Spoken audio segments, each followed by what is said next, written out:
Hi there, and welcome back to our course. In this section, we'll be talking about medication and its effect on the long-term health of your pet. So when we talk about medications, we're talking about various pharmaceutical medications and drugs that are used.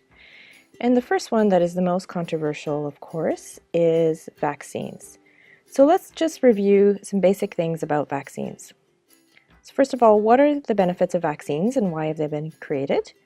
They do provide protection against disease. Right? Way back when vaccines were first created, one of the reasons they were created for animals was many dogs were dying of parvovirus infection and distemper.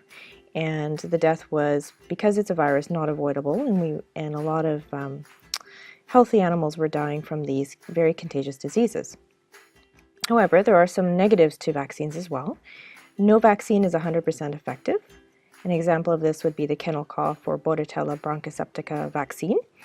We know that it is not 100% effective. It's probably about 70% effective or so. The other thing is that not all diseases are present in all environments. For example, Lyme disease.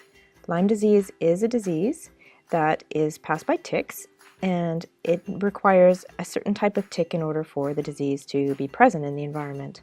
So when the tick bites your pet, the disease is passed. However, if you have a little chihuahua that's always inside with you and basically in a big city walking on sidewalks, then there's not going to be an exposure to Lyme disease. And if the ticks that pass Lyme disease are not present in your environment, then again, there's not going to be a need for that vaccine. The other thing is that not all diseases require protection with vaccination. For example, corona is a disease that we vaccinate against, but it's mainly a concern for puppies, not so much for older dogs.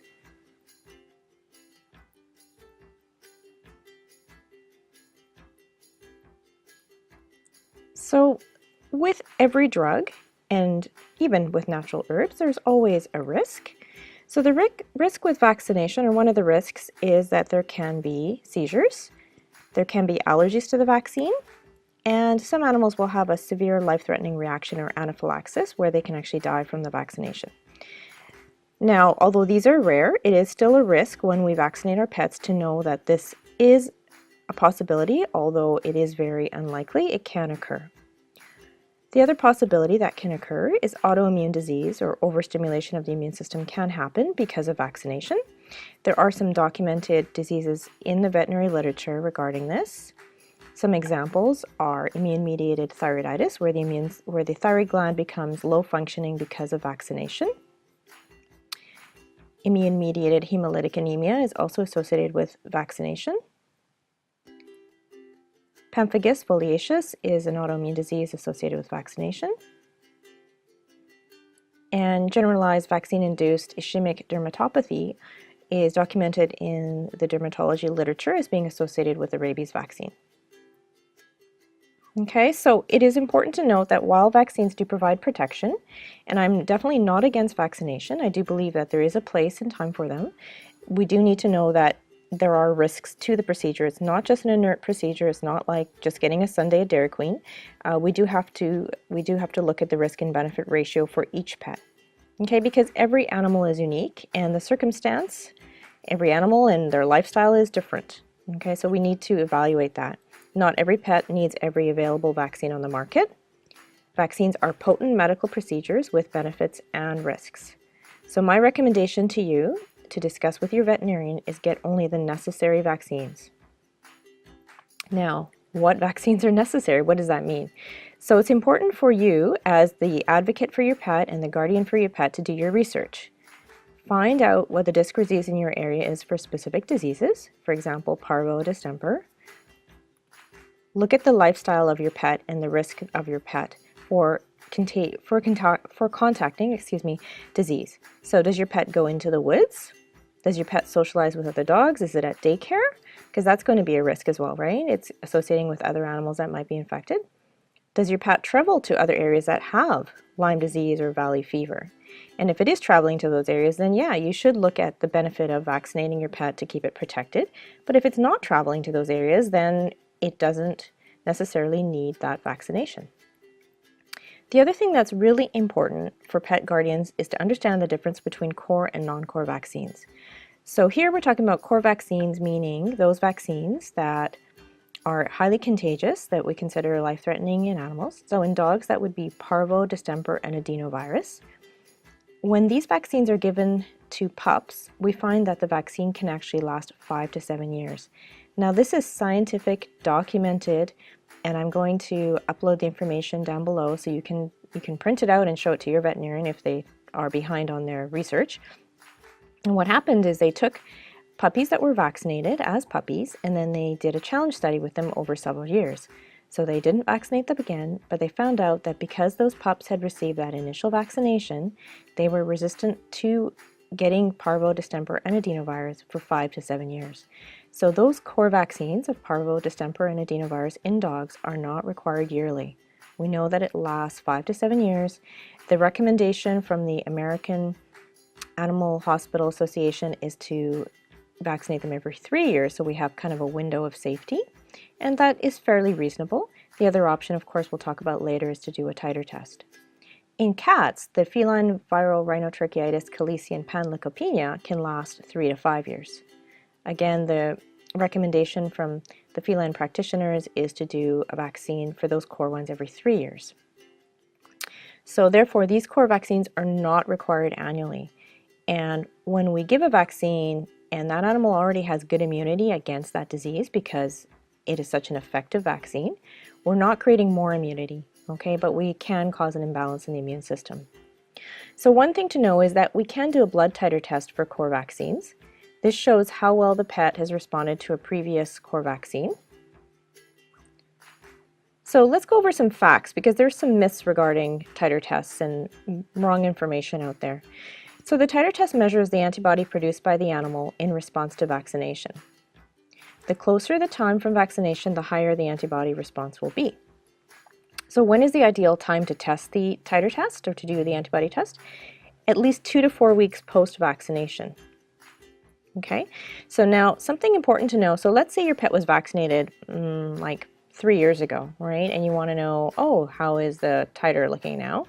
It's important for you as a pet guardian to know that the antibody response will drop over time. So when the animal doesn't encounter the disease, the body is very efficient and it'll stop producing the antibody. Okay, this means that titer tests done 3 to 7 years post-vaccination may show a very low or zero antibody titer. But this does not mean the animal is not protected because there are memory cells which can produce antibody when the disease is encountered. This makes the interpretation of a titer test done later very difficult unless the titer test was done immediately after vaccination, and we know that those titers were high and then dropped. Because the veterinarian, if they're only seeing the titer test for the first time at year 3 or year 7 post-vaccination and no previous titer test was done, they may say, well, this animal has 0 antibodies, and may not realize that there's no antibodies being produced now, but we still have the memory cells which are going to produce antibody later. So keep that in mind. It's a good idea to get the titer test done very soon after vaccination so you have an idea of how well your pet's responded. And then if you get it checked later at year 3 or year 5 and it's the same, that's great. If it's dropped, you can look at the initial one and go, well, you know what? The initial one was really high. I still feel comfortable that this pet is protected. Or if you know the initial one was really low and then it's gone down further, you can say, I think it's time to vaccinate this pet because I do want him to be protected. So keep that in mind. Now let's talk about non-core vaccines. So in dogs, that means Lyme disease, Bordetella or kennel cough, leptospirosis, and canine flu. And in cats, that means feline leukemia and FIP, feline infectious peritonitis. So it's important to know which ones are necessary for your pet based on where you live and your lifestyle.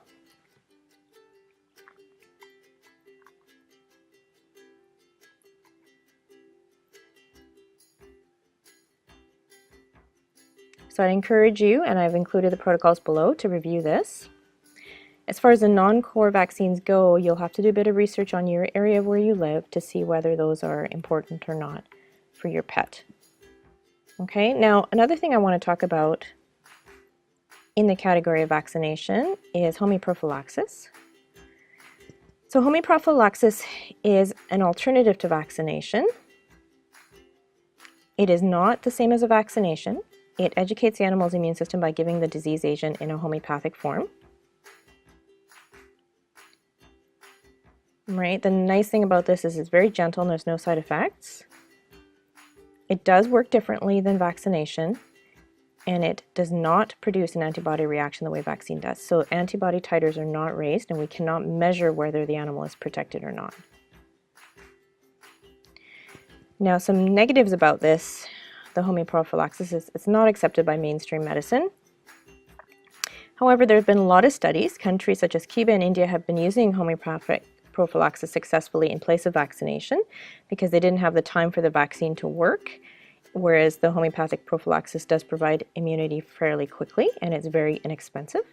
So if you're interested in looking at that as an alternative, find a veterinarian familiar with homeopathy to provide the homeoprophylaxis for your pet, and be aware that, again, it's not accepted by mainstream. You know, if you're crossing the border and that kind of thing, it's not going to be accepted by the border as a form of vaccination. Pet daycares may not take it, that kind of thing. All right, so just keep that in mind. All right, now let's talk about a few other things. So what are the effects of medication? So if we have chronic medication that's used for a long time or repeated many times, we do have a problem with the side effects of those things. So for some examples are antibiotics, steroids, anti-inflammatories. We can get organ damage and toxicity. The organs that can be affected are the liver, kidney, heart, and we can see diseases such as diabetes mellitus, Addison's, liver disease, and dilated cardiomyopathy occurring in those animals.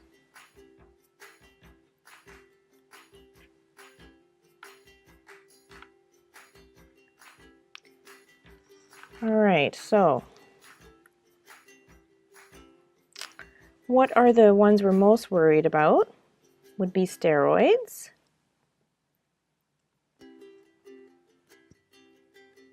Some examples of steroids are cortisone, prednisone, Vanectil P, also dexamethasone. These can damage the heart, the muscles, the liver, thin the skin, and affect hormone production because, of course, they are catabolic or breaking down the muscles. So we won't know that until we start to use them, that the muscle is getting thinner. And what's the biggest muscle in the body? The heart. So we definitely see that as an effect. What about antibiotics? So if we use those over and over again, we do cause the good bacteria in the body to be out of balance. As well, we're killing the gut bacteria when we're using oral antibiotics or antifungals. And we know that at least 70% of the immune system is in the gut. So this leads to worsening of the immune system and more disease because the body's not able to fight it itself. So we end up with a vicious cycle. Now, what are some downsides to using these things chronically? So let's look at vaccines. We can get, as mentioned, autoimmune disease, immune-mediated hemolytic anemia. With flea medications that are over the counter and also sold at veterinary clinics, we can get ataxia and seizures if the animal is sensitive. Dewormers such as ivermectin, we do have documented disease in collies causing ataxia, seizures, and death because they're sensitive.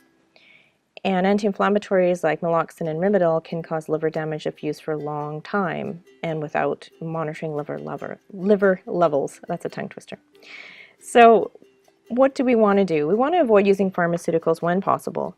Now, of course, sometimes we are going to need that antibiotic, right? If your animal has a pneumonia or a kidney infection, we need to use the antibiotic. We want to save the animal's life.